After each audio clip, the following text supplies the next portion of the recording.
3 to 5 deep ones. 3 to 5 deep ones.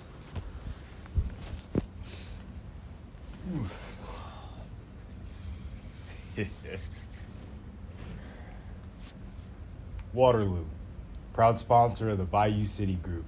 And future P&G real estate team. Oh yeah, they're gonna be on our F1 car. Don't worry. And possibly in our buildings. P. Okay. Are we ready? Let's make it happen, bro. We're recording. We're good. All right. We're good. What's up, everyone? Welcome to the first episode of the P&G Podcast. I'm Brandon Pruitt. I'm Danny Guzman. So this podcast, why are we here? We're talking everything real estate, business, mindset. We're former athletes, and so we're gonna have guests on this podcast, and we're gonna try to bring value to you, the people. So with that being said, welcome to our podcast, and Danny, why real estate? First off, let me just say I'm very excited for episode 1 of the pod.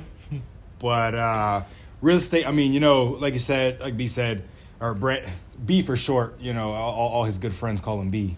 Like Brandon said, we were former athletes, and so my journey in baseball and athletics, it took me to the Dominican Republic for about 6-7 months.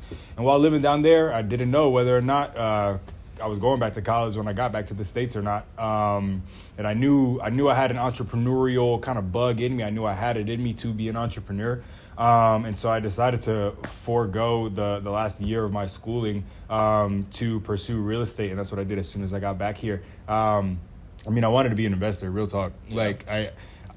Dude, right? Like seeing the money these guys are making and all this, like that. Initially, that was the focus, was just trying to make as much money as possible as an investor and kind of putting myself in the right places to meet them. Yeah. And obviously, there's a lot of other lessons that I learned along the way, but I'm very grateful because we're on our way, dude. We'll get there. We'll get there. Yeah. But I'm asking you the same question, like why the real estate industry? Like of all things you could have chose, like after going to Sam Houston, like why the real estate industry? Well, yeah, like you said, or like I said, we're both athletes. After baseball, when I found out that I wasn't going to be playing baseball anymore, I was like, all right, what am I doing with my life now? And we had a speaker come and speak to the team midway through the season, and it just clicked for me. Yeah. Like real estate. I grew up in the construction side of it with my dad. And so I decided to get in the other side of selling the real estate. Got to. But Got to. it all clicked, and then when the season ended, 2 days later, I was in real estate school with Champions, and been in it for about 2 years now. But going with real estate was just, damn. Okay. It just felt right, huh? Like it just felt like it almost felt like a calling after that conversation or after that speaker came. Yeah. For sure. Like I said, it just all clicked, and I was like, oh, like that's my next move in life. And yeah, I would 100% say after he spoke, that was really the moment where I was like, all right, that's what I'm doing. Yeah. I feel that. I remember. So, us being friends as long as we have, I noticed that we started getting close when we were around 17, 18, maybe even a little bit before that. And it was funny because, I wasn't as good as B when we were younger. He was on varsity it was freshman year you got on varsity, right? Yeah. From then. And he was on varsity he's a 4-year letter. I didn't get to varsity until my senior year, but I still had the same drive and the same passion as these guys who knew they were going D1, like my man right here. And just me having that kind of love, it kind of drew B towards me because he realized, like, we had the same passion for the same thing. So it's like, why would you not want to be around someone who shares that same love for the same thing you got, Yeah. And I think that's why like we became good friends at that time. And it was almost like, because there was a point in time, bro, like we were barely talking for a while. Like, we were both in Dallas at one point. Like we were at 2 different junior colleges up in Dallas before he came down back to Huntsville to go to Sam Houston and play. But even then, while we were up there in Dallas, we were super close in vicinity, probably like 20 miles apart, bro. Not even. Yeah, maybe. Because I was in Irving, you were in Denison, right? Yeah. Something like that. So, and we barely spoke to each other, but like we always knew in the back of our head, like, oh, that's a good dude. If I ever saw him again, like it's like we're not gonna skip a beat. That's a good dude. That's a good guy. That's a good guy to be around. And then come full circle, you know, I start with Compass, and he's at a brokerage that isn't really helping him with growth. And we link up at Compass, and he's just killing it, bro. Like, I'm proud of you, bro. It's insane. Like, I mean, I'm not only saying this because, like, you making me look good to Eric, but I'm being so serious, bro. Like, the work ethic you have, it's like it translated from baseball to here. Yeah. It translated from baseball to here. And I mean, you know, I have the same exact drive when it comes to this stuff, bro. We're passionate about this. Yeah, you know, just sure. As the episodes come out, he can attest to this. What do we speak with so much whenever we're talking real estate? Passion, bro. I mean, it's like, so going back to when we were younger, I mean, we were playing baseball, and then one thing I've always noticed was the passion, right? Mm-hmm. And then, you know, you can take passion anywhere you go, but it's very rare to have a passion in one thing and be so passionate about something else later on. Yeah. And it's usually just one thing, and some people, I could have easily quit baseball and not had passion for anything else as far as work-wise. Yeah. Because I thought baseball was going to be my work. For real. I mean, as an athlete, you think that the sport you're playing is what you're going to do for the rest of your life. Bro. Yeah. For real. But, I mean, I was lucky enough, and I'd say we were lucky enough to have a passion in what we're doing right now. Yeah. Which is real estate. Yeah. And I mean, that passion is more than just real estate. It's owning. That was a little behind that. Or should we? A little more. Yeah. Damn it. And honestly, we might have more stress than a buyer buying a home. 1,000%. And like, 1,000%. I mean, if y'all, it died. There we go. Bro, all right. Bro, Okay.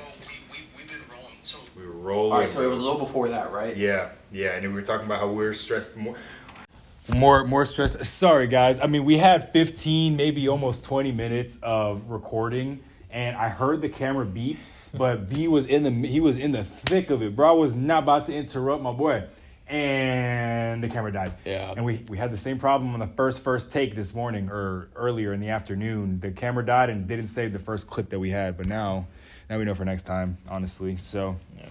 But kind of diving back into what we were speaking about before. Yep.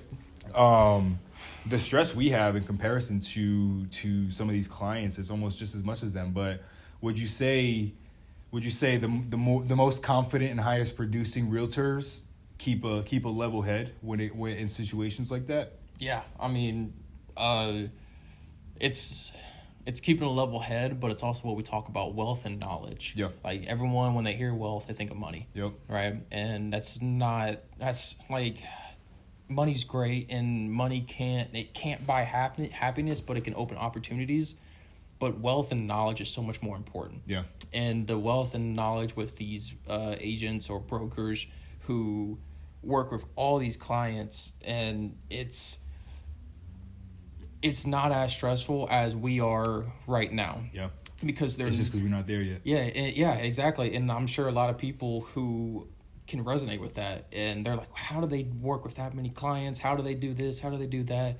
And it's knowledge. Yep. It's knowledge, and we're gonna get there. And like this podcast, it's like we talked about how we want to build with our business, and y'all are gonna see how we're talking about this right now. And 2-3 years from now, I mean, shoot, a year from now, maybe it's gonna be a completely different conversation. You heard the boy. A year from now. Yeah, and it's going to be a completely different conversation. My boy, I don't think you understand. We spoke about this in the car a little bit earlier when we were on the way or back from the apartment. With our trajectory and like where I see us like going as individuals, like as business partners, is like, because I mean, I want to see you eat, bro. I want to see you succeed. Same, like I want to see your success as much as I want to see my own, right? And I know Eric wants that's the same for us, and so does Erica. But it's like the reason. So he said like it could be 2 to 3 years or even 1. I'm leaning towards the more aggressive 1 year because I know the work ethic I have. I know the work ethic B has. Yeah. And it's like the adage from the Bible, like as iron sharpens iron, another man sharpens another man. That's exactly what we're doing. Like transformation and growth. Yes, a lot of it can happen on your own. That's when you do the personal transformation and growth, right? Is you work on yourself and you do it alone, right? But when it comes to transforming like like your business world or just, I guess that's the best thing, just the business world, your own business world, your scope of business, your scope of knowledge in business. Like, the way to get better and the way to improve even faster is to be around other people who are looking to do the same thing. So that way, when they're making mistakes, you're learning from those mistakes and vice versa. So if B is trying something, he's inching forward, he's improving. He's gonna help me inch forward until I'm right there with him, and vice versa. If I'm inching forward, I'm pulling my man with me. He's gonna come up with me. He's coming up the ladder with me. It doesn't matter where I'm going. But it's healthy. It is. It's healthy. It and is. People who take that the wrong way, I'm not saying like that won't work, but it's like in our meeting this morning, we talked about like if you envy someone, what do they say? The comparison is a thief of joy. Yep. So Yep. and it's like Danny does a deal, it's gonna push me even harder to do a deal. It's I'm healthy. gonna interject real quick. Yeah. I'm gonna interject real quick. It was it's crazy because like you were getting your flowers. Yeah. And I was like, I wasn't even like upset or anything. I was just like, let's go. Yeah. Like, he's doing exactly what he came here to do. Mm-hmm. Now it's my turn to be right behind him. Yeah, like just 100%. like it's my turn to get right there with him so that way we could do it together, bro. Because like the better I do, the better you're gonna want it. It's just the thing is too, we're open and transparent with each other. Like we have a good working relationship as friends and as business partners, as work colleagues. Like it's, I don't know, dude. I just think we have just such a deep respect for each other. Yeah. That we don't wish any ill on each. I don't know, dude. It's like, and even then, I don't know. Like I can never see myself not wanting to help you. You know what I mean? Yeah, for sure. And it's the same thing for me. It's like when we talk about like what do we want to name this podcast, and in the future, what do we want to name our future team? P&G, right? And it's like we say P&G because in sports they say play for the name on your jersey, like on the back of your jersey. Like you're playing for your family, you're playing for your legacy, and you know you have something special coming soon. Oh yeah. And it's like I was talking to you about, you know, one day we're gonna look up in the sky, we're gonna see P&G on a building, and you're gonna tell your son that's daddy's building. Oh yeah. Yeah. Oh, So yeah. I mean, it's like then that's a long ways away, but also it can be a lot closer than we think. Oh yeah. Like in this whole podcast and this first episode, it's about mindset, and it's about like the motivation of what we're going through as younger agents in the business. Oh yeah. And Because a lot of people don't take us serious. But no, they don't. I feel like we're getting to a certain age now where a lot of our friends are starting to buy houses and things like that. Yeah, and why not us to represent them? Exactly, right? Like, but it's crazy because when we first got into the industry, we were even younger than what we are. Like we were. How old were you? I was 19 when I got my license. Yeah, 19. I was 23. Just turned 23. Yeah. Wait. Yeah. I think I just turned 23. And no one wanted to take me serious. Bro. No. And it's and you look at it, some of these younger agents who are killing it now, like the Ben Wegman and Eloy Alanis, like shout out him, shout out both of them, but they got into the business very young, like 20, 19 years old. They did. And they are killing it. They did. And it just goes to show, like, I mean, not everyone is going to be that their first couple years. You know, it does take time for the majority of agents. And that 2-year hump that we were talking about earlier, you got over that. That's the goal. I remember someone telling me, you shouldn't want to, your goal shouldn't be make this amount of money, do this many transactions. Your goal should be get past your first 2 years. Beat that, what Ricky Carruth says, the 90% that drop out. Yep. You've done that. I think. You right there in the summertime? I'm like a month away. Yeah. That when I looked at it that way, I felt so much better. Perspective. So much better. I felt so much better. Hey, I got a Hispanic girlfriend. Sometimes we gotta roll the odds. This guy. Another victory for the OGs. That's funny, dude. Okay. Oh my goodness. All right, we're And like, lastly, after like just picking up on what B said, like just that credibility for the younger agents. You know, it's confidence is something that we struggled with. Definitely. I mean, who wouldn't? You know, it's a scary industry to be in. I mean, you're going against people with 40 years of experience, like by themselves. Yeah. You know, it's like, how do you beat that when you're only 6 months in? You know, you don't have that wealth of knowledge that they have. You don't have their connections. You don't know who they know. You don't know what they know. You know, and it's the saying "fake it till you make it" is very real, but be realistic about it. Yep. You know, like definitely fake it till you make it to give yourself that confidence you need to work with a $2 million buyer or a $5 million listing. Like you need there's no way you're getting into the real estate industry and you're going to confidently go up to a $5 million listing and ask the seller to let you sell that for them when you have no experience selling even a $300,000 listing. Everything takes time. Be okay with being a beginner. I think once I got really okay with that and just embraced humility in that regard, it made everything else easier, and it almost gave me more confidence because I was like, you know what? I don't know this. Yeah. I don't know this, but I'm gonna learn. I'm gonna sit there and I'm gonna learn. I'm gonna be intent about what information I'm trying to extract from this person, from this podcast, from this video, whatever it is, right?